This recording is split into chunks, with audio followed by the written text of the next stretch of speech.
Now, most of us are used to hearing the words of 1 Corinthians 13 at weddings, and why not? Why not? Of all times, weddings are full of love. That kind of love that makes your heart go pitter-pat. The kind that you feel deep in your soul. The kind that makes you feel encouraged and enthusiastic about the new life and the new family that is starting. And the prospects of a long journey filled with blessing. Now, to be honest, this isn't my favorite passage to read at weddings, but I certainly don't mind if the couple wants to read it or hear it. After all, we can all use a reminder, especially when committing ourselves to a lifetime with another human being. We can all use a reminder that love is not just a feeling, but a series of behaviors that don't always come naturally or easily.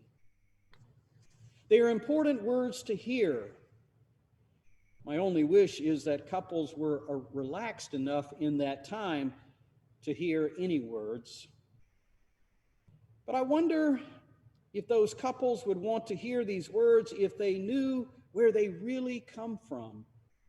1 Corinthians 13 is not a poem written about the sweet love of a new marriage in the style of Browning or Gibran or Rilke.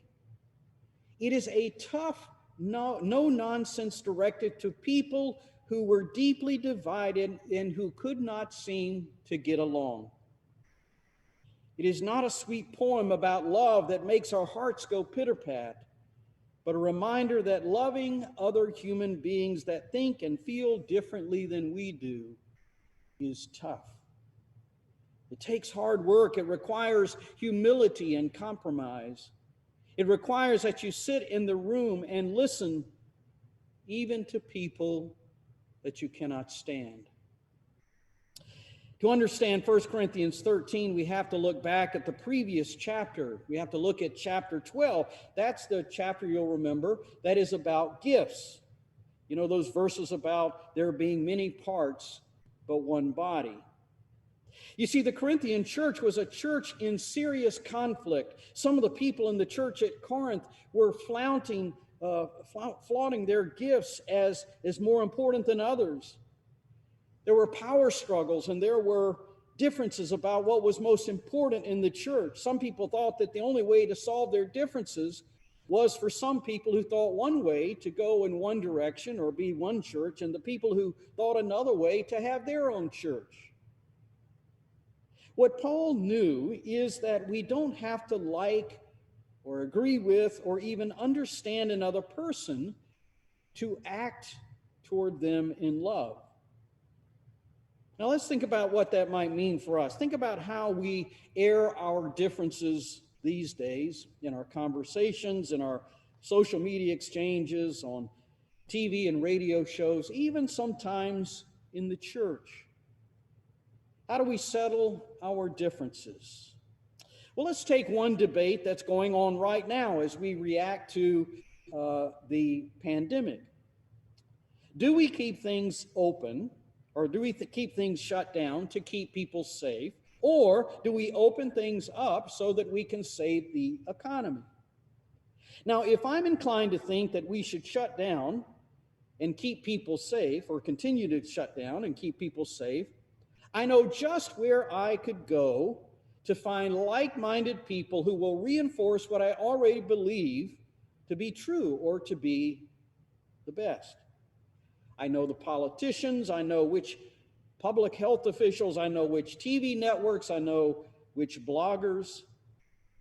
And not only will they tell me that I am right, but they'll also reinforce my notion that if you don't agree with me, you don't care about people's safety and their lives.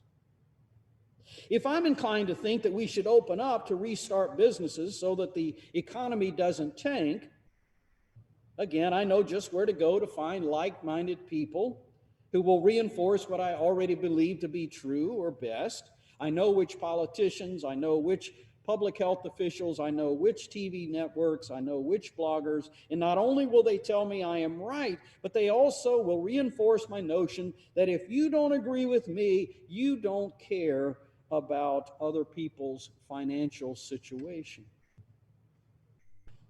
You see, that was the kind of thinking that was going on in the church at Corinth that had them stuck in conflict. What Paul wanted them to see was that they weren't going to solve things by convincing one another that they are right. They were only going to come to some agreement and bring about a healthy, thriving community by focusing on what they have in common, and that is love. Again, let's talk about our current situation. Isn't it true that by wanting to stay sheltered and safe, we're showing love for those who might get sick? And isn't it equally true that by wanting to open up businesses and to allow people to earn a living, that shows love for those who have been devastated financially?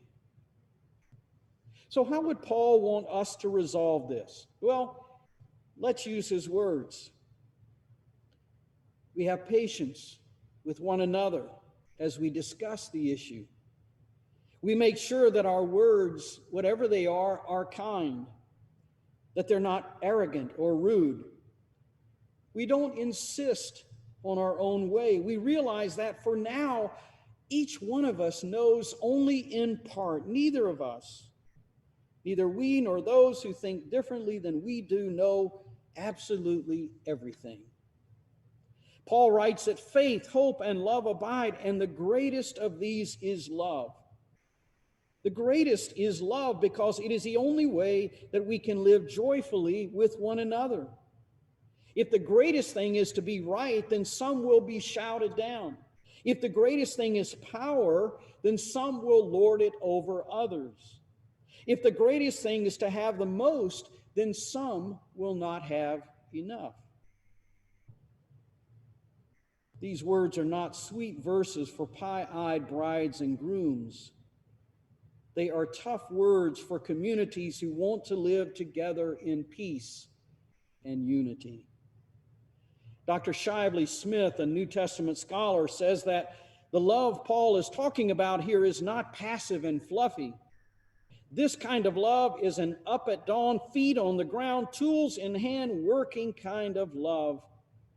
It builds communities. It nurtures positive social interactions.